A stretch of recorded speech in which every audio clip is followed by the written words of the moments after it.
अनुगामी। नित्यानंद प्रभु बहु गुरुत्वपूर्ण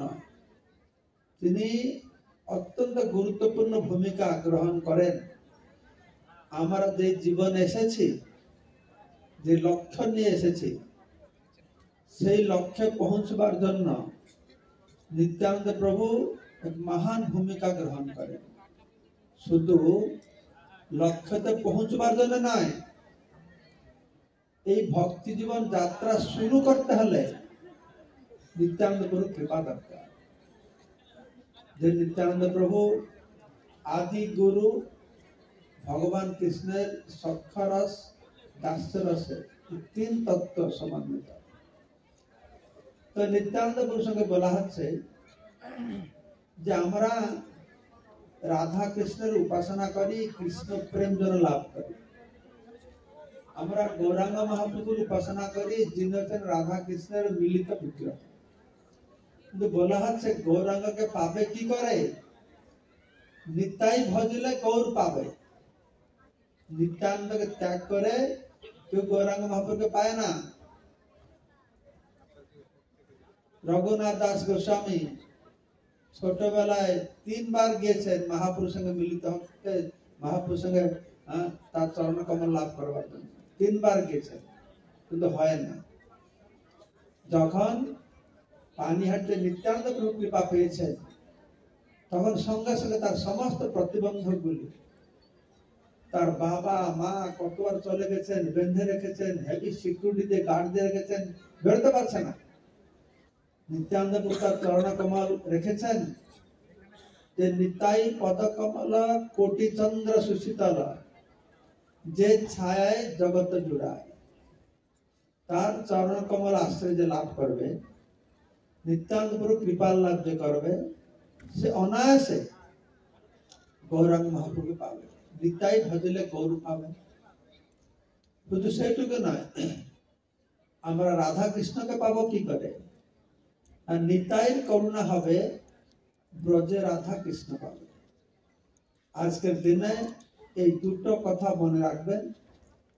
নিতাই ভজলে গৌর পাবে, নিতাইয়ের করুণা হবে, ব্রজে রাধা কৃষ্ণ পাবে।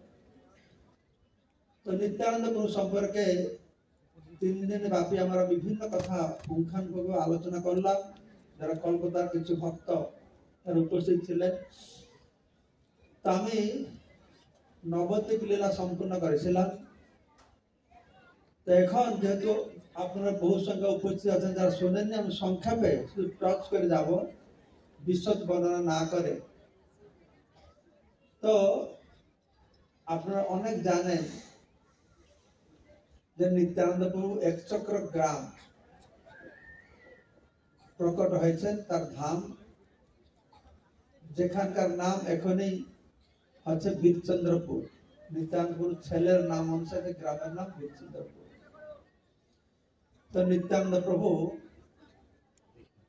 1473 সালে জানুয়ারি মাসে 12 তারিখ ছিল। 1473 খ্রিস্টাব্দ জানুয়ারি মাস 12 তারিখ মাঘ মাস শুক্লপক্ষ ত্রয়োদশী তিথিতে তিনি প্রকট হয়েছেন। তিনি যে প্রকট হবে তার বহু পূর্বে দ্বাপর যুগে যখন পঞ্চপাণ্ডব একচক্র গ্রামে এসেছিলেন, মহাভারতের কথা বর্ণনা করা হয়েছে। যুধিষ্ঠির মহা স্বপ্নেতে দেখতে পেরেছেন। যুধিষ্ঠির মহারাজ দেখছেন অত সুন্দর স্থান, আমি তো অত জায়গা দর্শন করলাম, ভ্রমণ করলাম, অত সুন্দর স্থান তো দেখি না, এ নিশ্চয়ই আমার প্রভুর লীলাস্থান হবে। শ্রী রাত্রে বলদেব এসে তাকে স্বপ্ন দেখাতে বলেছেন, এর থেকে কম অল্প দূর নবদ্বীপে কৃষ্ণ গৌরাঙ্গ রূপে আসবেন, আর আমার একটা বিলাস স্থল, আমি এখানে নিত্যানন্দ রূপে আসব। তো সেই কথা অনুসারে তো বলরাম ব্রজেন্দ্র নন্দন দেই সৎসুত হইল, সেই বলরাম হইল নিতাই। তো নিত্যানন্দ প্রভু আজকের এই শুভ তিথিতে একচক্র গ্রামে হরাই পণ্ডিত পদ্মাবতীর পুত্র রূপে প্রকট হয়েছে। বাবার নাম হরাই পণ্ডিত, গ্রামের লোকেরা ওনাকে হাড়ু ওঝা বলে বলে, কিন্তু ওনার আসল নামটা হয়তো অনেক ভক্তরা জানে না। তার আসল নাম হচ্ছে মুকুন্দ বন্দ্যোপাধ্যায়। শান্ডিল্য গোত্রীয় রাঢ়ীয় ব্রাহ্মণ ছিলেন। তার নাম ছিল মুকুন্দ বন্দ্যোপাধ্যায়। তো সেখানে মুকুন্দ বন্দ্যোপাধ্যায় 7 পুত্র ছিলেন। তার জ্যেষ্ঠ পুত্র হচ্ছেন নিত্যানন্দ, কৃষ্ণানন্দ, ব্রহ্মানন্দ, প্রেমানন্দ, এরকম সব আনন্দ 7 পুত্র ছিলেন। তো নিত্যানন্দ তার বড় পুত্র ছিলেন। তো নিত্যানন্দ তার বাল্যলীলা বৈকুণ্ঠ লীলা করেছেন একচক্র ধামে। তো 12 বছর বয়সে একজন সন্ন্যাসী এসে নিত্যানন্দ প্রভুকে সঙ্গে নিয়ে যান তীর্থ ভ্রমণ করাবার জন্য। যেরকম বলরাম, নিত্যানন্দ বলরাম যখন কুরুক্ষেত্রে যুদ্ধ হলো, কার পক্ষ নেবে না নেবে এই চিন্তা তিনিও দ্বারকা হস্তিনাপুর ত্যাগ করে তিনি তীর্থযাত্রায় গিয়েছিলেন। তো নিত্যানন্দ এই কথা বলবেন নিত্যানন্দ প্রভু সেভাবে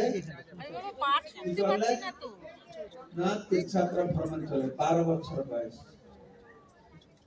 তো 12 বছর বয়সে বেরিয়ে 20 বছর তিনি ভ্রমণ করলেন। বক্রেশ্বর মন্দির দর্শন করে, প্রথম মন্দির দর্শন বক্রেশ্বর মহাদেবকে দর্শন করে।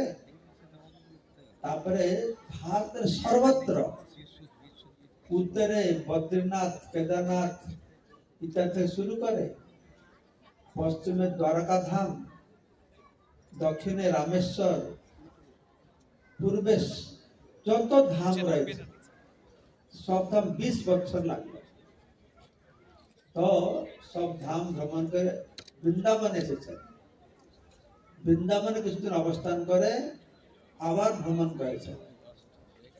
ভ্রমণ করে তারপরে যে পর্যন্ত গৌরাঙ্গ মহাপ্রভু তার সংকীর্তন আন্দোলন শুরু না করেছেন ততদিন নিত্যানন্দ প্রভু বৃন্দাবনে অবস্থান করলেন।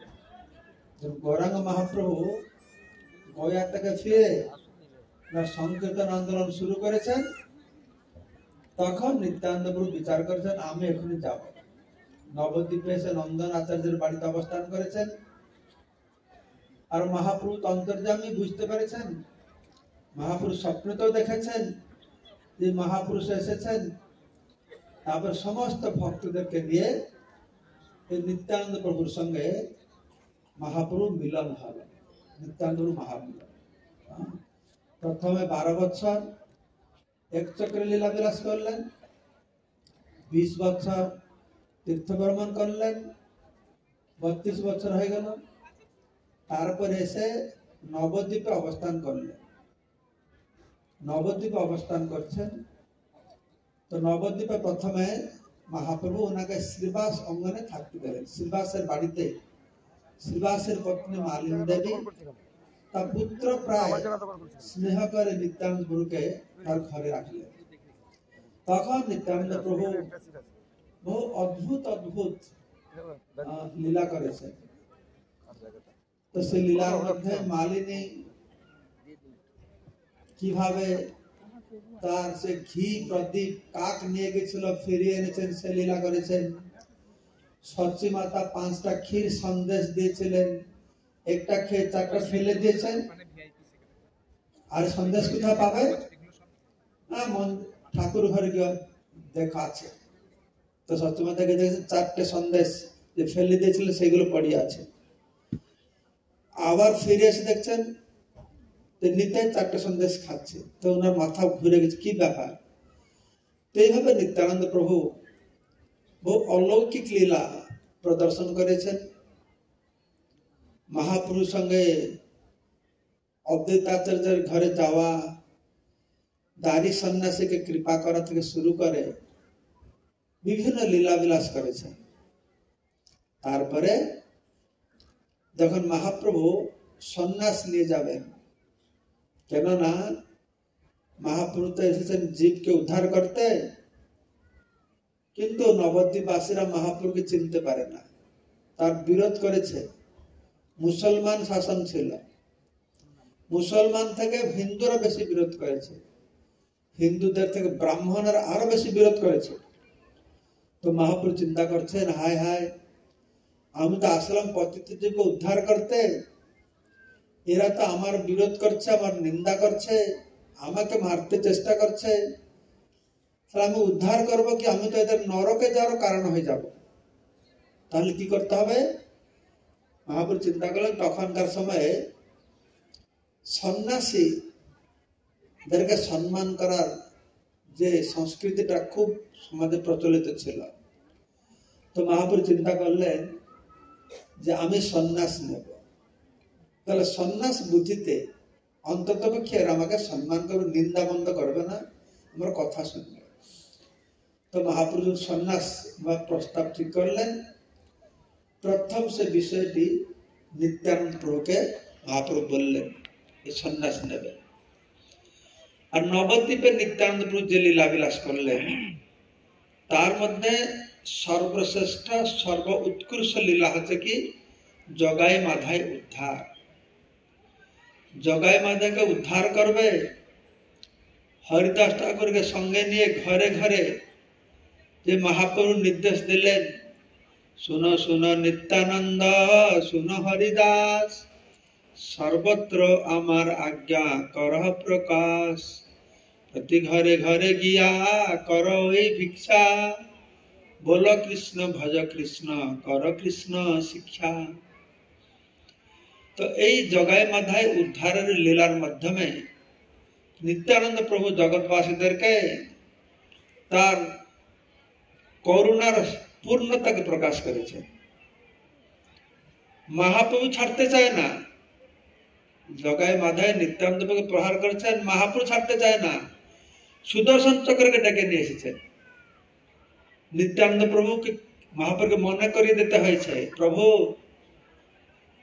महाप्रभु তো ভক্ত বৎসলতার দরুন, ভক্তকে রক্ষা করতে হলে ভগবান তার সমস্ত কথা ভুলে যায়, সমস্ত শপথ ভুলে যায়। তো নিত্যানন্দ প্রভু মনে করে দিয়েছেন, महाप्रभु তুমি তো যুগে যুগে আসছো অসুরদেরকে বধ করবে তোমার সুদর্শন চক্র নিয়ে, কিন্তু এই কলিযুগে সুদর্শন চক্র তোমার কাজ করবে না। সুদর্শন চক্রকে নিয়ে অসুর বধ করা এই কলিযুগে তোমার কাজ নয়।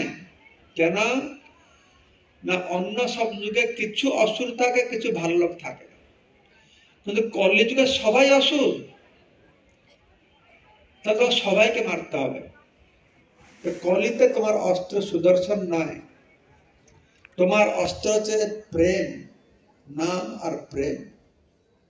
তো महाप्रभु মাধাইকে মারেননি, ছেড়ে দিয়েছেন। কি জন্য? নিত্যানন্দের জন্য। শুধু নিত্যানন্দকে महाप्रभु বধ করতেন, সরি মাধাইকে महाप्रभु বদ্ধ করতেন, তার থেকে বন্ধ করছে নিত্যানন্দ তা নয়। নিতাই করুণা কথা বিচার করে দেখুন, যখন মাধাইকে महाप्रभु বললেন ঠিক আছে তুমি নিতাইয়ের কাছে ক্ষমা চাও, মাধাইকে তার ক্ষমাকে চাইবে, তো আলিঙ্গন করছে তাকে। আর महाप्रभुকে বলছেন, महाप्रभु তুমি মাধাইকে জগাইকে কৃষ্ণ প্রেম দেন। কি করে কৃষ্ণ প্রেম পাবে? অত পাপ, হিমালয় পাহাড়ের মতন পাপ, এরকম পাপ করে না, এরকম পাপ নেই জগাই মাঝে করে না। তো নিত্যানন্দ কি বলল? महाप्रभु আপনারা কাজ করুন, আমার পূর্ব জীবনে আমি যত পুণ্য করেছি সব জগাই মাথাকে দেওয়া। অবশ্য নিত্যানন্দ সাধারণ মানুষের মতন বলছেন, নিত্যানন্দ পুণ্য কর্ম করতে হয় না, তার ইচ্ছাতে জগাই মাথার উঠা। যখন প্রথম দিন জগাই মাঝের সাথে দেখা হয়েছে, জগাই মাঝে ধাওয়া করেছে, নিত্যানন্দ আর হরিদাস দৌড়ে পালিয়ে গেছে। শিবা সঙ্গে महाप्रभु সঙ্গে মিলে বলছেন, হরিদাস ঠাকুর বলছেন যে নিতাই খুব দুষ্ট, আজকে মাতালদেরকে হরিনাম করাতে গিয়েছে। কেউ কেউ বলছেন নিতাই থেকে মাতাল, সে আর কোথায় যে মাতালের কাছে যাবে। আর যখন ভক্তরা শুনেছে নিত্যানন্দ প্রভু চাইছেন জগাই মাতাকে উদ্ধার করতে, সবাই আনন্দে উচ্চস্বরে বলছে হরি বল হরি বল হরি বল। তারা বলছে আরে উদ্ধার করবে কি, জগাই মাতা উদ্ধার হয়ে গিয়েছে। কেন? নিত্যার ইচ্ছা হয়েছে, বাস নিত্যানন্দের ইচ্ছা হয়েছে মানে জগাই মাতা উদ্ধার হয়ে গেছে। আর 2-3 দিনের মধ্যে দেখো না তারা মাথা নাড়া করে এখানে এসে বসে থাকবে, ভক্তরা বলা বলি করছে। জগাই মাধা নিত্যানন্দের ইচ্ছাতেই জগাই মাতার উদ্ধার হয়ে গেছে। এইভাবে নিত্যানন্দ প্রভু জগাই মাতাকে উদ্ধার করেছেন। আরো বিশেষ করে তারা তো খুব বেদনা পাচ্ছে, কষ্ট পাচ্ছে। যেমন মাধাই বিশেষ করে আমি নিতাইকে মারলাম, প্রতিদিন 3 লক্ষ নাম জপ করছে, খুব বিনয় ভাব হয়ে সবাই প্রণাম করছে, দশকমা চাইছে। তো একদিন মাধাই এসে নিরিবিলি জায়গায় নিত্যানন্দপুর চরণটাকে ধরেছে যে আমি কি কত অপরাধ করলাম, সে ক্ষমা করে দিয়েছে তো মন বুঝে না। তখন নিত্যানন্দ কি বলছেন শোনা, দেখো শিশু যদি বাবা মাকে আঘাত করে, শিশু যদি মার কোলে মলমূত্র পরিত্যাগ করে, মার কষ্ট হয় না। তুমি আমাকে আঘাত করেছ, আমার কোনোই কষ্ট হয় না। তো এই কথা শুনে সে আশ্বস্ত হয়, কিন্তু অন্তরে আশ্বস্ত হতে পারে না। তো নিত্যানন্দ জিজ্ঞাসা করছে আপনি তো বলে দিলেন ক্ষমা করছেন, কিন্তু আমি যে কত বৈষ্ণবের চরণে অপরাধ করেছি। তো নিত্যানন্দ বললেন ঠিক আছে, তুমি তো এই ঘাটে সবাইকে মারতো, তো তুমি কাজ করো, এই ঘাট কোদাল দিয়ে ভালো করে পরিষ্কার সাফ সুতরা রাখো। যারা এই ঘাটে স্নান, ও বলছে আমি তো চিনি না কাকে অপরাধ করেছি, কাকে কি করেছি, কত লোকের কাছে দোষ ক্ষমা চাইব। তো মা বলল তুমি এখানে সুন্দর সেবা কর, তারা দেখে খুশি হবে, আর তাদের যাকে দেখবে তাদেরকে ক্ষমা চাইবে। তো সেদিন থেকে মাধাই কি করলো, নিত্যানন্দ দেশ অনুসারে সারাদিন সেই ঘাট পরিষ্কার করলো। তারপরে যারা আসছে সবাইকে খুব মিনতি করে আমাকে ক্ষমা করে দাও। সারা জগৎবাসীকে এই মাধাই দৃষ্টান্ত রেখে দিয়ে গেল যে মহাপ্রভুর কৃপা পেলে তার কি অবস্থা হবে। যে মহাপ্রভু কৃপা পাবে, প্রবোধানন্দ সরস্বতীপাদ বলছেন যে কৈবল্য নরকায়তে ত্রিদশপুর আকাশ পুষ্পায়তে বিধি মহেন্দ্র দৃষ্ট কীটায়তে, তার জন্য মুক্তি নরকের মতন লাগবে। তার জন্য কৈবল্য ত্রিদশপুর আকাশ পুষ্পায়তে, স্বর্গ আকাশ কুসুমের মতন লাগবে। বিধি মহেন্দ্র আদিশ্চ কীটায়তে, ইন্দ্র ব্রহ্মার পথ এই কীটার মতন লাগবে যে মহাপ্রভু কৃপা লাভ করবে। তো সেটা নিত্যানন্দ প্রভু জগাই মাঝের মাধ্যমে দেখিয়েছেন কি পরিবর্তন হয়েছে। তারপরে যখন মহাপ্রভু সন্ন্যাস নেবেন, তো প্রথম এই কথা নিত্যানন্দ প্রভুকে বলেছেন যে তুমি 5 জনের কাছে বলো। সচী মাতাকে বলা হয়েছে, চন্দ্রশেখর আচার্যকে বলা হয়েছে, আর 2-3 জনকে বলেছেন। আর সেদিন নিত্যানন্দ প্রভু সঙ্গে নিয়ে মহাপ্রভু কাটুয়া গিয়েছেন। কাটুয়াতে কেশব ভারতীর কাছ থেকে এই সন্ন্যাস নিয়েছেন। সন্ন্যাস নিয়েছেন মানে কি, সন্ন্যাস মন্ত্র দিয়ে মহাপ্রভু বলছেন কালকে রাত্রিটা স্বপ্ন দেখলাম, এদিন আমাকে এই মন্ত্র দিল। তো গুরুদেবকে বলছে ঠিক কি, মানে এইভাবে গুরুকে আগে মন্ত্র দিয়ে দিয়েছেন। তারপর গুরুদেব যখন মন্ত্র দিয়েছেন তখন সম্পূর্ণ পাগল হয়ে গুরুদেবের সঙ্গে সঙ্গে যাচ্ছে। গুরুদেবের শিষ্যকে বলছে তুমি যেখানে তো আমি তোমার সঙ্গে যাব। তখন বিভিন্ন গঙ্গা পেরিয়ে রাঢ় দেশে ঘুরছেন, বৃন্দাবনে যাবে। তো নিত্যানন্দ প্রভু কি করেছেন, তো মহাপ্রভু হুশ নেই, কত দূর বৃন্দাবন, কত দূর বৃন্দাবন। নিত্যানন্দ এক জায়গায় এই তো বৃন্দাবন এসে গেছি, গঙ্গাকে দেখেছেন যমুনা। তো মহাপ্রভু ঝাঁপ দিয়েছেন যমুনা, স্নান টান করেছেন। আর ইতিমধ্যে নিত্যানন্দ কি করেছেন, চন্দ্রশেখর আচার্য হাতে খবর পাঠিয়ে দিয়েছেন শান্তিপুরে। অদ্বৈত আচার্যকে বলো যে আমি মহাপ্রভুকে শান্তিপুরে নিয়ে আসছি, তুমি নৌকা নিয়ে উপস্থিত থাকবে। তখন মহাপ্রভুকে নিয়ে শান্তিপুরে চলে গেছেন। মহাপ্রভু তো বাহ্য জ্ঞান নাই, তো মহাপ্রভু জিজ্ঞাসা করে অদ্বৈত তুমি তুমি বৃন্দাবনে আসলে কি করে, তুমি বৃন্দাবনে কেন আসছ? তো ভাবছো তো যমুনা, মনটা হচ্ছে যমুনা বলে না। তো অদ্বৈত বলে না মহাপ্রভু তো বৃন্দাবন না, এটা শান্তিপুর। তখন আর জ্ঞান আসছে, আমার শান্তিপুরে নিয়ে আসছে বললে এখানে।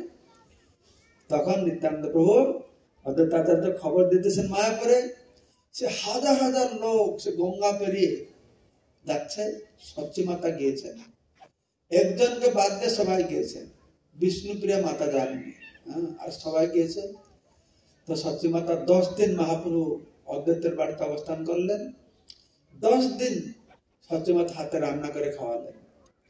তারপরে নিত্যানন্দ প্রভু আর দামোদর, জগদানন্দ পণ্ডিত মনে হয়, 4 জনকে সঙ্গে নিয়ে মহাপ্রভু নীলাচল থেকে যাত্রা শুরু করেছেন। ছত্রভোগ দিয়ে তিনি গিয়ে ওড়িশা পৌঁছেছেন সুবর্ণরেখা নদীর কাছে। তো সেখানে উনার সব ত্যাগ করে একটা দণ্ড হাতে ছিল। তো দণ্ডটা জগদানন্দ পণ্ডিতকে দিয়ে মহাপ্রভু নদীতে স্নান করতে গিয়েছেন। তখন জগদানন্দ পণ্ডিত ভিক্ষা করবে, ভিক্ষা করে খাওয়ার ব্যবস্থা করবে, প্রসাদের ব্যবস্থা। তো নিত্যানন্দ প্রভু হাতে দিয়েছেন, তুমি দণ্ডটা রাখো, রেখে দাও তো মহাপ্রভু আসা পর্যন্ত। তো নিত্যানন্দ দণ্ড রেখেছেন, মহাপ্রভু নাই, জগদানন্দ পণ্ডিত নেই। নিত্যানন্দ দণ্ড দিকে তাকাচ্ছে, রে দণ্ড তুই অত বড় হয়ে গেছিস যে মহাপ্রভুকে আমি হৃদয়ে ধারণা করে বুয়ে বুয়ে ঘুরে বেড়াচ্ছি, তুই তার ঘাড়ে উপর বসে থাকবি? বলে রেগে সে দণ্ডকে ভেঙে 3 খণ্ড করে 3 ভাগ করে নদীতে ছুঁড়ে ফেলে দিয়েছে। তারপরে এসেছেন জগদানন্দ পণ্ডিত, দণ্ড কোথায়? দণ্ড নদীতে চলে গেছে। নিত্যানন্দ প্রভুর হাব ভাব স্বভাব চরিত্র বহুত অদ্ভুত ছিল। তার নবদ্বীপ লীলা আপনারা শ্রবণ করবেন, কি অদ্ভুত তার নবদ্বীপ লীলা ছিল। তার নাম ছিল অবধূত, তাকে অবধূত বলে বলতেন। কারণ নিত্যানন্দ সব সময় অন্য ভগবত চিন্তনে থাকতেন। তো তার বাহ্য জ্ঞান কখনই থাকতো না। কখন হাসতেন, কখন কান্না করতেন, কখন নৃত্য করতেন, কখন লাফাতেন বাচ্চার মতন, কোন উল্লগ্ন হয়ে ঘুরে বেড়াতেন, বাহ্য জ্ঞান একেবারেই থাকতো না। এরকম অবস্থা নিত্যানন্দ প্রভু। তখন জগদানন্দ পণ্ডিত ভয় পেয়ে গেছে, মহাপ্রভু আসলে কি হবে এখানে, দণ্ডটা ভেঙে দিল। মহাপ্রভু এসেছেন, মহাপ্রভু আসেন, মহাপ্রভু হাঁটা দিয়েছেন, জ্ঞান নেই।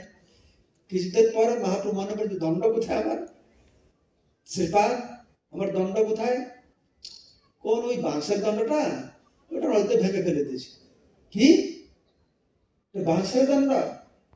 আরে সেখানে ব্রহ্মা বিষ্ণু মহেশ্বর অবস্থান করেছেন, আর তুই বলছো বাঁশের দণ্ড ভেঙে দিয়েছ? তোরা আরো বাঁশের দণ্ড না কি, তার কি আছে? নিত্যানন্দ কোনো কেয়ারই করছে না। তো মহাপ্রভু বলছেন যে আমার জীবনে সবকিছু পরিত্যাগ করলাম, সে একটাই আমার সঙ্গে ছিল দণ্ড, সেটাকে তুমি ফেলে দিলাম। মহাপ্রভু খুব রেগে গেছে, তোমাদের সঙ্গে আমি আর যাব না, আমি তোমাদের সঙ্গে নীলাচল যাব না, তোমরা আগে যাও পরে আমি যাব, আমি আগে যাবো তারপরে তোমরা পরে যাবে। জগন্নাথ পণ্ডিত বলছেন ঠিক আছে আপনি আগে যান, আমরা পরে যাব। তখন মহাপ্রভু এদেরকে রেখে দিয়ে সোজা চলে গেছেন নীলাচল ধামে। তো নীলাচল ধামে গিয়ে সেখানে 2-3 মাস থাকলেন সার্বভৌম ভট্টাচার্যের বাড়িতে। তো দক্ষিণ ভারতে ঘুরতে চলে গেলেন। তো নিত্যানন্দ প্রভু আর সে ভক্তরা তো পুরীতে অবস্থান করছিলেন। তো একবার মহাপ্রভু নিত্যানন্দ ডেকে বললেন যে শ্রীপাদ নিত্যানন্দ, তুমি গৌড় দেশ যাও, গৌড়ের মানুষদেরকে উদ্ধার করো। কারণ তখন তো গৌড়ের অবস্থা, সারা ভারতের অবস্থা খুব খারাপ ছিল। আমি তো মনে করি তখন থেকে এখন বেঙ্গলের অবস্থা আরো ভালো।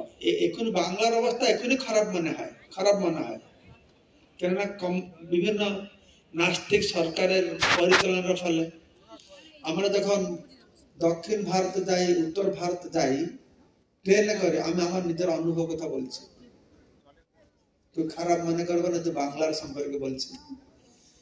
অন্য যে কোনো জায়গায় গেলে সাধু দেখলে সম্মান করে, অন্তত রাম নাম বলবে, জয় শ্রীকৃষ্ণ বলবে, আর বেঙ্গলে ঢুকলেই আলাদা ভাইব্রেশন। ভগবানের নামের তো বালাই নেই, সাধুদের তো সম্মান নেই, কিছু নেই। তো এটা যে এখনকার অবস্থা, তার 500 বছর পূর্বে কি না অবস্থা ছিল। বাংলা নবদ্বীপ তো তখন ছিল শাক্তর পীঠস্থান, দেবী শক্তি উপাসকের পীঠস্থান। সেজন্য আপনারা দেখবেন সারা দক্ষিণ ভারতে যান, বড় বড় বিষ্ণু মন্দির, বড় বড় বিষ্ণু মন্দির। উত্তর ভারতে যান, কৃষ্ণ রাম নিয়ে একদম বিরাট প্লাবন। বেঙ্গলে আমরা তত দেখতে পারি না। এক্ষুনি বাঙালিরা একটু জয় শ্রীরাম বলতে শিখেছে, এই গত কয়েক বছর ধরে তাদের মুখে জয় শ্রীরাম আসছে। কেন আসছে আমি এখন বলবো না ধর্মসভায়, রাজনীতির কথা। যাই হোক, যেন তেন প্রকার কৃষ্ণ মনে নিবেশতে মুখে তো রাম নামটা আসছে আমাদের, এটা ভালো। তো এটা বলছে এই জন্যে তখনকার সময় অবস্থা খুব খারাপ ছিল। মহাপ্রভু বলে তুমি যাও, নিত্যানন্দ প্রভুকে গৌড় দেশে প্রেরণ করলেন। তো নিত্যানন্দ প্রভু এসে প্রথম উঠেছেন পানিহাটিতে। পানিহাটিতে রাঘব পণ্ডিতের ঘরে, যেখানে তিনি পানিহাটিতে রঘুনাথ দাসকে উদ্ধার করেছিলেন। সেখানে নিত্যানন্দ প্রভু 10 দিন অবস্থান করেছেন। এই 10 দিনের বর্ণনা আমি অনুরোধ করবো আপনাদেরকে। চৈতন্য ভাগবতের 10 দিন কি করলেন নিত্যানন্দ প্রভু পুরী থেকে ফিরে এসে, অবশ্যই আপনাদের পাঠ করা উচিত। 10 দিন ধরে নৃত্য কীর্তন চলছে, ভক্তের খাওয়া দাওয়া বন্ধ। সে নৃত্য কীর্তন মানে কি উন্মত্ত পাগলের মতন, কে যে কোথায় পড়ছে, কেউ গাছায় উঠছে, কেউ লাফ দিয়ে পড়ছে, সে অদ্ভুত বর্ণনা। নিত্যানন্দ প্রভু, আমরা নিত্যানন্দ প্রভু তার অবধূত ভাবটা শ্রবণ করি, অনেক নিত্যানন্দ ভুল বুঝে। সেজন্য বৃন্দাবন দাস ঠাকুর শ্রোতাদের প্রতি অনেকবার বুঝিয়ে বলেছেন যে তখন নিত্যানন্দ প্রভুকে বিরোধ করেছে এরকম আচরণ দেখে। পুরীতে গিয়ে চৈতন্য মহাপ্রভু বাল্য বন্ধু, পুরী থেকে মহাপ্রভু বলছে এই তোমাদের নিতাই কি রকম লোক, এ সন্ন্যাসী নিয়েছে, সন্ন্যাসী তো কোন ধাতু বস্ত্র পরিধান করবে না, এতে গায়ে ভালো অলঙ্কার দিয়ে বসে আছে, একে তো দেখলে সন্ন্যাসীর মতো মনে হয় না। মহাপ্রভু পুরো বুঝিয়েছেন কে নিত্যানন্দ তত্ত্ব কি। অনেক লোক বুঝতে পারে না, মহাপ্রভু বলে দিয়েছেন নিত্যায়ের নামে যে অপবাদ দেখ না কেন, সে যদি জবন নিক্ষরে বেশ্যালয়ে তাকে দেখা যায়, মদিরা পান জায়গায় দেখা যায়, তবুও সে আমাদের পূজ্য। শ্রীবাস ঠাকুরকে পরীক্ষা করবার জন্য একবার মহাপ্রভু বলছেন, শ্রীবাস ঠাকুর তুমি বড় উদার দেখছি, এই নিত্যানন্দ কোথা থেকে এসেছে, কোথায় জন্ম হলো, কে বাবা মা, কিছু আমরা জানি না। পশ্চিমার বাড়িতে গিয়ে শূদ্র ঘরে থাকে, শূদ্র ঘরে খেয়ে আসলো, তুমি তাকে কেন ঘরে রেখেছ, যাত্রাই গেল, তুমি বুঝতে পারছো না, পরীক্ষা করতে বলছে। শ্রীবাস ঠাকুর বলছে, প্রভু মহাপ্রভু আমাকে কেন পরীক্ষা করছ? তার শ্রীবাস ঠাকুর পঞ্চমুখী নিত্যানন্দ প্রভু মহিমা বর্ণনা করছেন। নিতাইকে জানতে হলে তার অবধূত গুণ শুনে মানুষ একটু বিতস্পৃহ হতে পারে। নিত্যানন্দ যখন ফিরে এসেছেন গৌড় দেশে, তার যে ভাব, তার যে প্রচার, তার যে দয়া, বলা হচ্ছে চৈতন্য চন্দ্রের দয়া করিহ বিচার, বিচার করলে চিত্তে পাবে চমৎকার। আমি তো বলবো নিতাই দয়া করহ বিচার, বিচার করলে পাবে মহা চমৎকার। নিত্যানন্দ অত কৃপাময় ছিলেন। মহাপ্রভু থেকেও বলবো আরো কৃপাময়।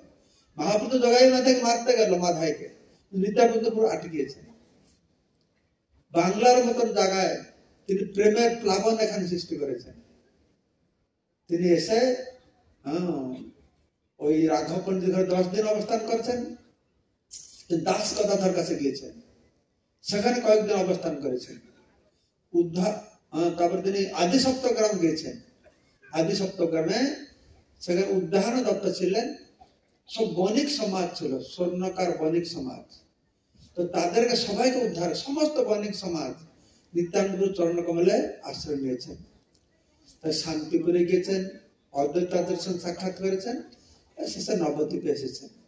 নবদ্বীপে এসে কোথায় ওনার ইচ্ছা হয়েছে আমি অলংকার ধারণ করব।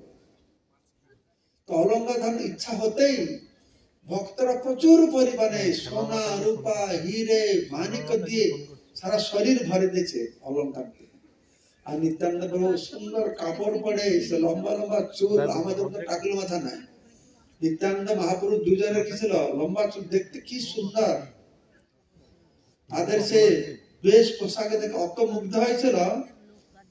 তো যখন গঙ্গা দিয়ে সমুদ্র ঢুকে পড়ছে নবদ্বীপে, তখন গঙ্গা দিয়ে বলে তুমি এখন ঢুকবে না, তুমি মহাপুরুষ চরণ তল ধুয়ে নিয়ে যাবে। তখন সমুদ্র গঙ্গা দেবী মহিমা গান করছে, আরে তুমি অত ভাগ্যবতী, তোমার কুলে মহাপুরুষ জন্ম হবে। তো গঙ্গা বলছে, গঙ্গা দেবী বলছেন, আরে আমার ভাগ্যের কথা, আমি অভাগিনী। কেন না, তুমি ভাগ্যবান। সমুদ্রকে বলছে, কেননা আমার কুলে জন্ম হবে, কিন্তু আমাকে ছেড়ে দিয়ে তোমার কুলে গিয়ে থাকবে, তুমি ভাগ্যবান বেশি। সমুদ্র উত্তরে কি বলছে? সমুদ্র উত্তরে বলছে, হ্যাঁ গঙ্গা দেবী, সেটা আমার কুলে থাকবে, কিন্তু তোমার কুলে যখন থাকবে, তার সেই যে ভাব, তার সে ত্রিকচ্ছ বস্ত্র ধারণ, তার সে উপবিত ঊর্ধ্বপুণ্ড, লম্বা লম্বা চুল, আমার কাছে যখন থাকবে সেসব থাকবে না। সে সন্ন্যাসীর বেশ পরিধান করে থাকবে, যা দেখলে তো আমার হৃদয় বিদীর্ণ হয়ে যাবে। তোমার সঙ্গে যখন আছে, সেই রূপ মাধ্যমে আমি আর দর্শন করতে পারবো না। তো নিত্যানন্দ প্রভু এই বেশ পোশাক পরে সারা নদিয়াতে ঘুরে বেড়ালেন। গ্রামে গ্রামে, কোন কোন গ্রামে গিয়েছেন, গঙ্গা তীরে যে যে গ্রামে গিয়েছেন, সে সমস্ত গ্রামের বর্ণনা দেওয়া হয়েছে। গিয়ে কিভাবে বণিক সমাজ থেকে শুরু করে গ্রামে গ্রামে গিয়ে এই যে নামহাট্টা প্রথম নিত্যানন্দ স্থাপন করেছেন। নিত্যানন্দ প্রবচন সমস্ত প্রচারের মূল। প্রভুপাদ বলছেন, অনেকে দাবি করে যে আমার নিত্যানন্দের বংশধর। প্রভুপাদ বলেন, কে নিত্যানন্দের বংশধর? যার মধ্যে নিত্যানন্দের ভাব রয়েছে। নিত্যানন্দের ভাবটা কি? আমি প্রচার করে সবাইকে উদ্ধার করব, সবাইকে গৌর দেব, গৌরাঙ্গ মহাপ্রভু দেব, রাধা কৃষ্ণ দেব। নিত্যানন্দের নামহাট প্রথম সুরভি কুঞ্জেতে নামের হাট খুলেছে খোদ নিতাই। সুরভি কুঞ্জে খোদ নিত্যানন্দ নামের হাট খুললেন, আর সেখানে খুব প্রচার করলেন। সেখানে একটা ব্রাহ্মণ ছিল, ওই ব্রাহ্মণ ছিল দর্শু সর্দার। দর্শকদের ও দেখলো নিতাই সেখানে থাকতো, হিরণ্য ব্রাহ্মণের ঘরে থাকতো। তো একা একা থাকতেন, প্রচুর গহনা। ডাকু সর্দারটা বললো ডাকাতদের, আরে আরো চিন্তা করো না, কালী মা আমাদের খুব কৃপা করেছে। এই নিতাইয়ের শরীরে অত অলংকার, একা একা থাকে, একদিন রাত্রিকে সব লুটিয়ে দিয়ে দেবে, সারা জীবন আর তৈরি করতে হবে না, সারা জীবন বসে বসে খাবো, মনে মনে কলা খাচ্ছে বসে বসে। একদিন রাত্রে সব ডাকাতদেরকে নিয়ে এসেছে, নিত্যান্ত করে ঘরে ঢুকবে। তো তার দূরে জঙ্গলে সে বসে আছে, নিত্যান্ত শুয়ে পড়লে সব যাবে। একজনকে পাঠিয়ে দেখে আসে তো কি হচ্ছে। তো এসে দেখতে অনেক বৈষ্ণব নৃত্য কীর্তন সব উদ্যানে চলছে। গিয়ে বললো, না না, এখন নিতাই নৃত্য কীর্তন চলছে। তাহলে চোরেরা মনে করতে হলো ঘুমাই পড়ি, না না বলে অপেক্ষা করি সবাই চলে যাবে, আমরা ভিতরে ঢুকবো। আর অপেক্ষা করতে করতে সে নিদ্রা দেবী সে সবাইকে নিদ্রা দেবী সে প্রবেশ করেছেন, তো নাক ডেকে ঘুমাচ্ছে। তো ঘুমাচ্ছে সে সকাল যখন মুরগি ডাকছে, কাক ডাকছে, তখন ঘুমটা ভেঙেছে, তো সকাল হয়ে গেছে। আর চরিত্র ডাকাতি হলো না, তাদের তো ঝগড়া লেগে গেছে। তুই আগে শুয়ে পড়লি, হ্যাঁ তুই আগে শুয়ে পড়লি, ঝগড়া করছে। ডাকু সর্দারটা বলছে, আরে না না, ঝগড়া করো না, আসলে সমস্যাটা কি হয়েছে, আমরা কালী মাকে ভালো পুজো না দিয়ে এসেছি, তো সেই জন্য আমরা আজকে বিফল হলাম। চলো যাই, ভালোটা পাঠা বলি দেবো কালী মাকে, পুজো টুজো করে আসবো, আজকে সব নিয়ে পালাম। তখন কালী পুজো টুজো করে এসেছে। তো সেই দিন এসে দেখছে নিত্যানন্দ যে ঘরে ছিলেন, চতুর্পার্শ্বে সে হাজার হাজার সৈনিক ধনুষ বান নিয়ে দাঁড়িয়ে আছে, আর সব তিলক পড়েছে, কণ্ঠিমালা পড়ছে, সব হরে কৃষ্ণ করছে। দেখে ভয় পাচ্ছে, কি ব্যাপার? কেউ বলছে, আরে এ নিতাই মনে হয় জেনে গেছে আমাদের পরিকল্পনা, ও ঘরে ঢুকে সব সিকিউরিটি রেখে দিয়েছে। কেউ বলছে, আরে না না, ও নিতাই বড় পণ্ডিত, তো বড় বড় রাজারা দেখা করতে আসছে, তাদের সিকিউরিটি নিয়ে এসেছে। তখন ঠাকুর সন্তান বললো, ঠিক আছে, আমরা কি 10-15 দিন ঘরে চুপ করে থাকি, 10-15 দিন পরে আমরা আবার আসবো। তখন 10-15 দিন পরে এসেছে, তখন কেউ সিকিউরিটি নেই, কিছু নেই, তখন নির্বিঘ্নে ঢুকে পড়েছে। আর যখন ঢুকে পড়েছে, দৈবের ইচ্ছায় সবাই অন্ধ হয়ে গেছে, অন্ধ হয়ে গিয়ে সব যে গাড্ডাতে নর্দমা যেখানে আছে, ড্রেন, তার ভিতরে পড়ে গেছে। আর দেখতে পারছে না যে নর্দমাতে পোকা মাকড়া সব কাটছে। আর এদিকে ইন্দ্র মজা দেখবার জন্য কি করছে, জোর বৃষ্টি শুরু করে দিয়েছে, আর বৃষ্টিতে ঠান্ডায় মরছে, পোকা মাকড় সে কামড়াচ্ছে, অন্ধ হয়ে গেছে। তখন এই ব্রাহ্মণ দর্শক শব্দের একটু হুশ এসেছে, আরে এই নিতাই তো সাধারণ লোক নয়, প্রথম দিন এরকম হলো, দ্বিতীয় দিন এরকম হলো, তৃতীয় দিন এরকম হলো, তো মনে খুব অনুশোচনা করছে। তা সমস্ত ডাকাতদেরকে নিয়ে নিত্যান্ত কাছে অপরাধ ক্ষমাচ্ছে। আবার সমস্ত ডাকাতরা তারা সব বৈষ্ণব হয়ে গেছে। আর সমস্ত ডাকাতদেরকে বৈষ্ণব দেখে সমস্ত নবদ্বীপ ভক্তরা খুশি হয়, হরি বল হরি বল হরি বল। তো নিত্যানন্দ প্রভু যেখানে যাচ্ছিলেন, নিত্যানন্দ প্রভু মধ্যে, মহাপ্রভুর মধ্যে সবকিছু যাকে দর্শন করতেন, তার মধ্যে কৃষ্ণ প্রেম জাগ্রত। তো সবাইকে নিত্যানন্দ প্রভু এরকম উদ্ধার করে নবদ্বীপে অবস্থান করলেন। তারপর এক সময় শালিগ্রামে, সেখানে নিত্যানন্দ প্রভু শ্বশুরের নাম কি ভুলে গেলাম, সূর্যকান্ত সার্কেল, সূর্যকান্ত সার্কেল ছিলেন, ওনার 2 কন্যা ছিলেন। তারা ছিলেন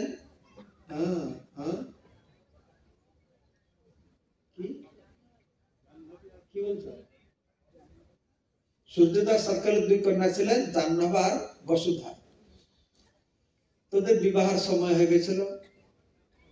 তো একজন লোক গিয়ে বললো ওনাকে, তিনি শালিগ্রামে থাকতেন, এই 2 জনের জন্য, তোমার কন্যা তো বড় হয়ে গেছে, জাহ্নবীর বিবাহ হবে, তো এটা ভালো বর আমি ঠিক করেছি।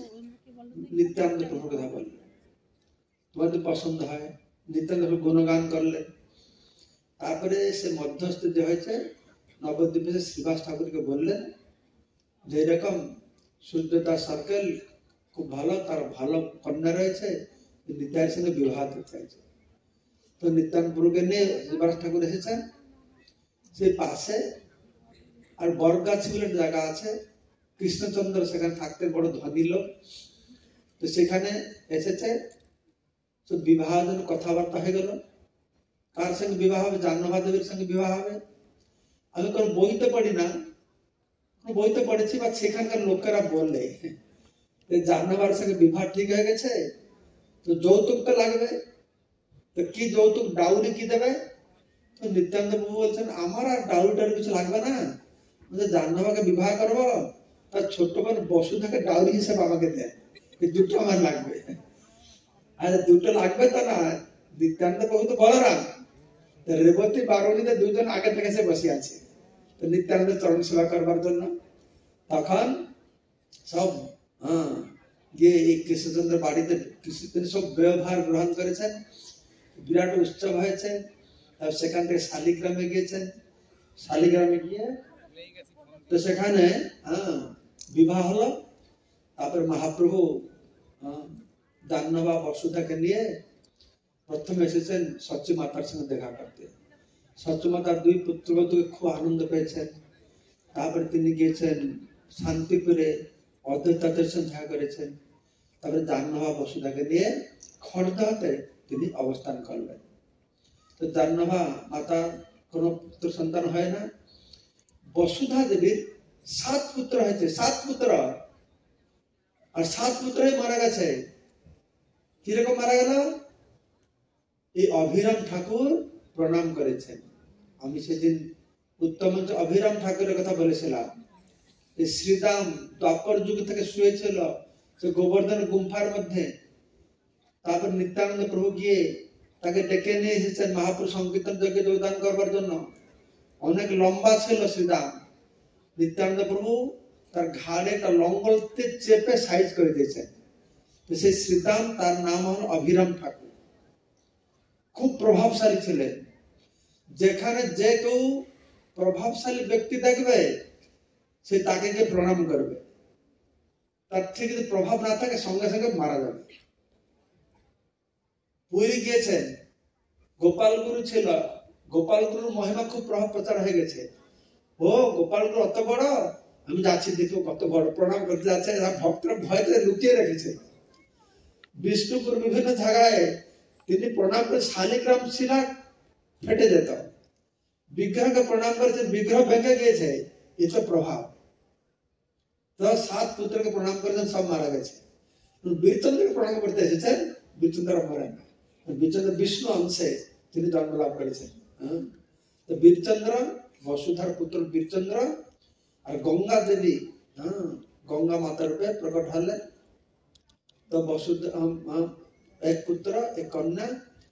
তারপরে এভাবে নিত্যানন্দ প্রভু থাকলেন। থেকে 1542 সালে, কোথায় লেখা হয়েছে চৈতন্য ভাগবতে নেই, অন্য কোথায় বর্ণনা করা হয়েছে যে 1542 সালে তিনি সোধামে প্রত্যাবর্তন করতেন। প্রায় 79 ইয়ার্স মানে হবে তিনি ধরাধামে লীলাবিলাস করলেন। আমি একচক্রে গিয়েছিলাম, সেখানে একচক্রে মানুষরা বলছে, বইতে নেই, লোকাল লোকরা বলছে যে নিত্যানন্দ প্রভু শেষ বয়সে, এটা শাস্ত্রে আছে, দানব মাতাজি গিয়েছিলেন তার শিষ্যদেরকে দিয়ে। একচক্র ধামে গিয়েছিলেন। গুরু মহারাজ বলছিলেন দানব মাতা গিয়েছে, গাছের গোড়ায় বসেছিলেন। গ্রামের বৃদ্ধ মানুষ হা নিতাই হা নিতাই, নিত্যানন্দ বিরহ ভাব দেখাচ্ছিল। তো সেখানকার লোকেরা বলছেন যে নিত্যানন্দ প্রভু গিয়ে ওই যে বাঙ্কা রায় রয়েছেন। তো বাঙ্কা রায়, বাঙ্কা মানে তারা বলছে বাঙ্কা হচ্ছে কৃষ্ণ, রায় মানে রায়, রাধারানী আর কৃষ্ণ একসঙ্গে আছেন। বাঙ্কা রায়, ওই বাঙ্কা রায়ের শরীরে প্রবেশ করেছেন নিত্যানন্দ। ওই বাঙ্কা রায় বিগ্রহ নিত্যানন্দ প্রকট করেছিলেন কর্দমখণ্ডী যমুনার নদী থেকে। তো সেখানে প্রতিদিন আমাদের ভরাই পণ্ডিত, অনেক জমি ছিল, তো চাষের লোক চাষ করত। তো চাষিরা চাষ করতো, ঘর থেকে খাবার পাঠানো হতো। এদিন খাবার পাঠানো দেরি হয়ে গেছে। নিত্যানন্দের ছোট ভাই নাম হয়েছিল কৃষ্ণানন্দ। তো সে খাবার নিয়ে দেরি হয়ে গেছে, তো যারা কাজ করছিল সব রাগারাগি করছে।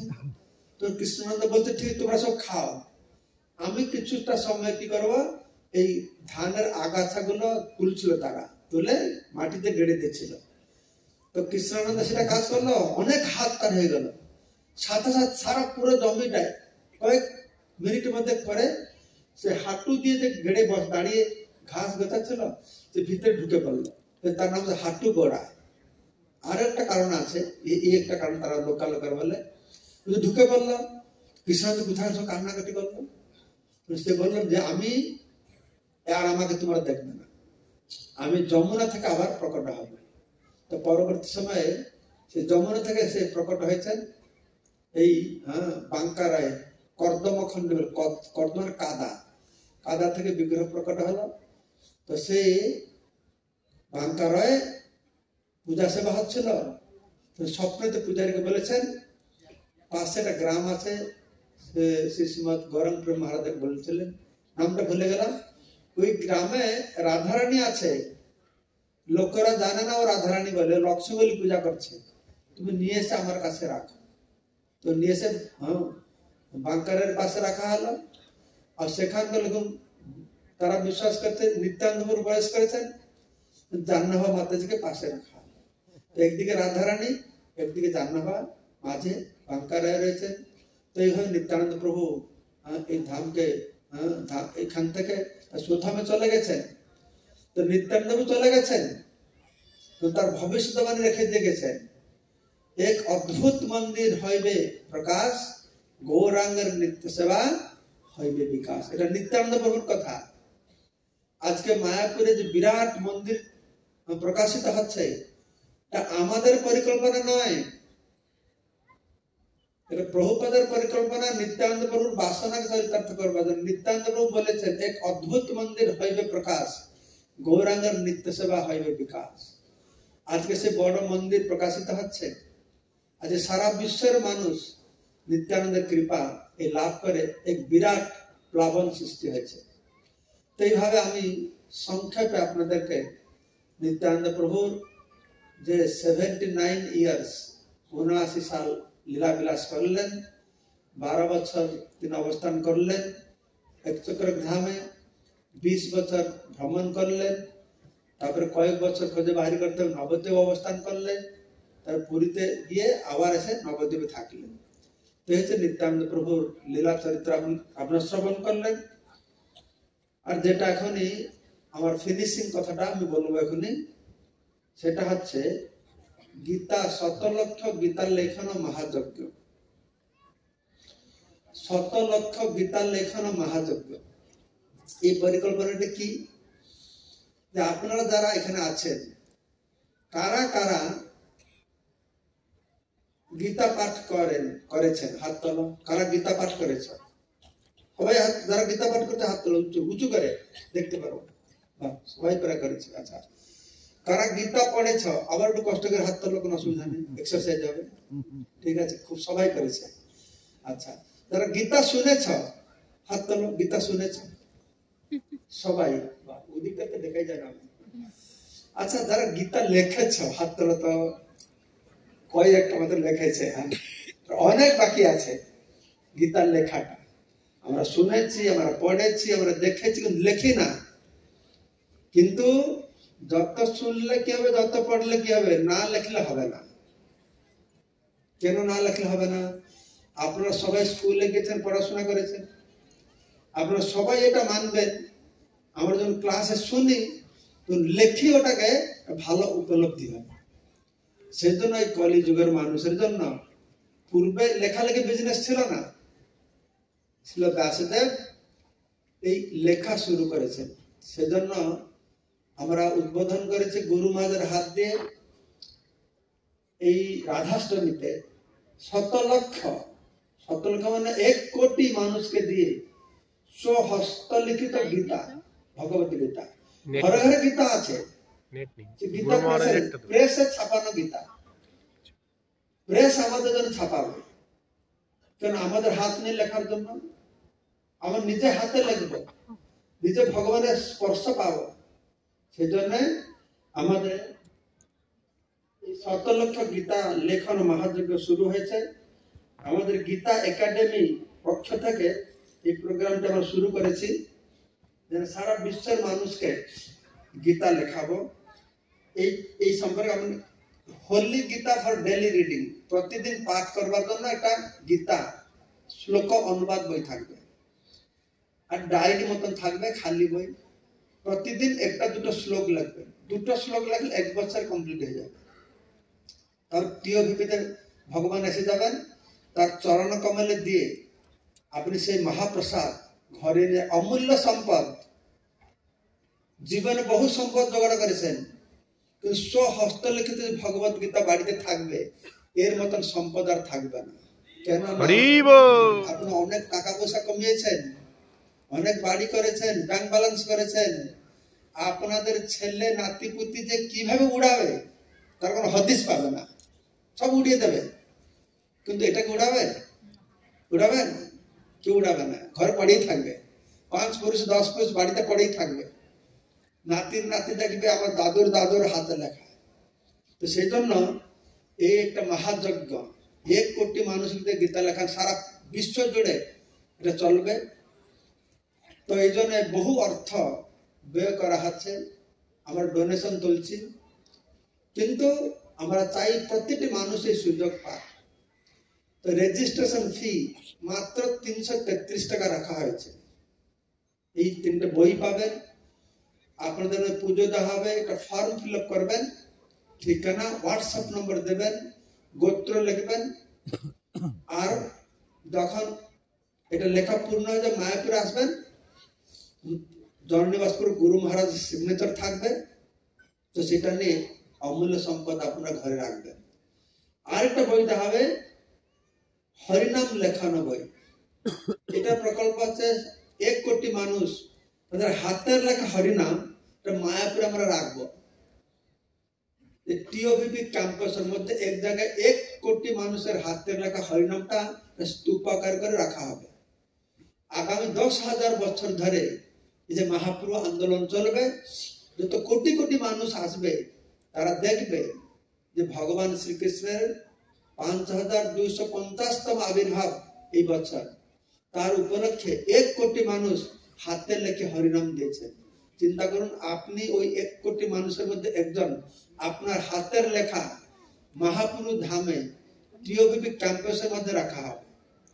সেই তুলনায় 333 টাকা তো কিছু নগণ্য, কিন্তু গুরুত্বপূর্ণ কি না, আপনাদের ব্রত গ্রহণ করতে হবে। আমি প্রতিদিন একটা দুটো গীতার শ্লোক লিখব। এটা মনে করবে না খুব কঠিন, কঠিন নয়। গীতার শ্লোক লিখে আপনি অত আনন্দ পাবেন যে একটা দুটো শ্লোক লিখে আপনি আটকে থাকতে পারবেন না, আর বেশি লিখতে হবে। যারা যারা নিয়েছে করছে তারা তাদের অনুভূতি বলছে। আমি তো এটা উডুপি মঠ থেকে শিখে আসলাম, মাধবাচার্য মঠ থেকে। বেঙ্গলের একটা ভক্ত বললো ওর মা গুরু মাতা শিষ্যা, বলছে মহারাজ আমরা উডুপি মঠ থেকে নিয়েছি, আমার মা তো 6 বার লেখা হয়ে গেছে, 6 অত আনন্দ পাচ্ছে, একবার লেখে তার খুশি হচ্ছে না, 6 বার গীতা লিখেছে। চিন্তা করে দেখুন, আমার একটা গীতা লেখানোর প্লাবন বন্যা বিপ্লব সৃষ্টি করতে চাইছে।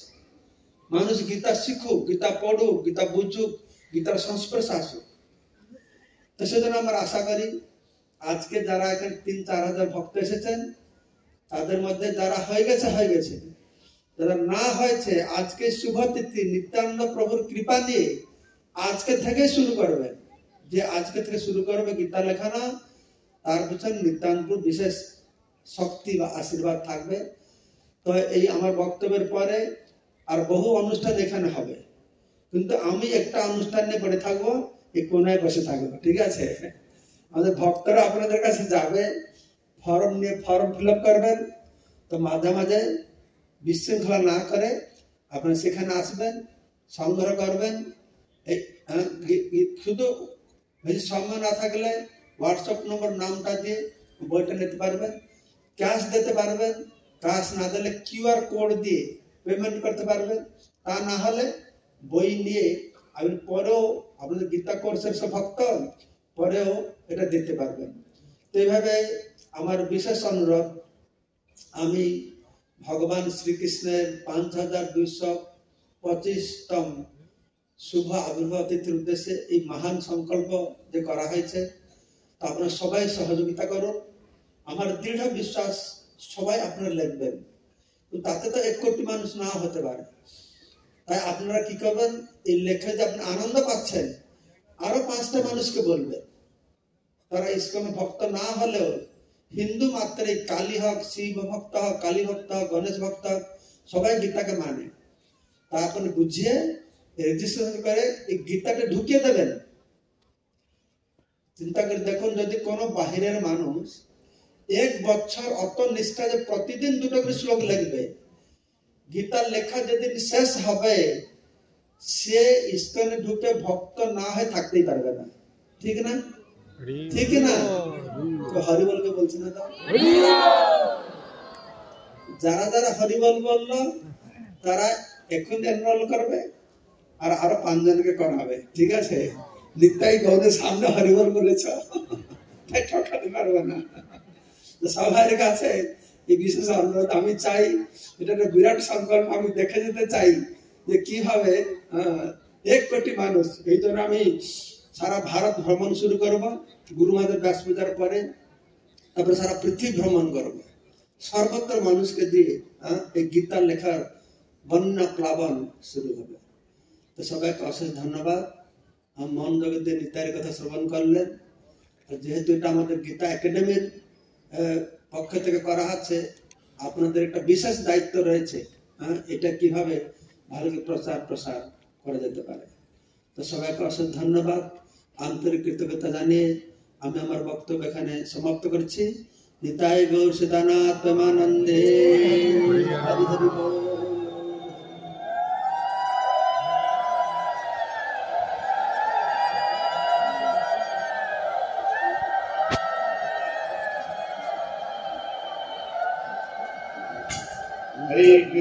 ঠিক আছে, তো ব্যাপার হচ্ছে আপনার নিত্যের কথা শ্রবণ করলেন।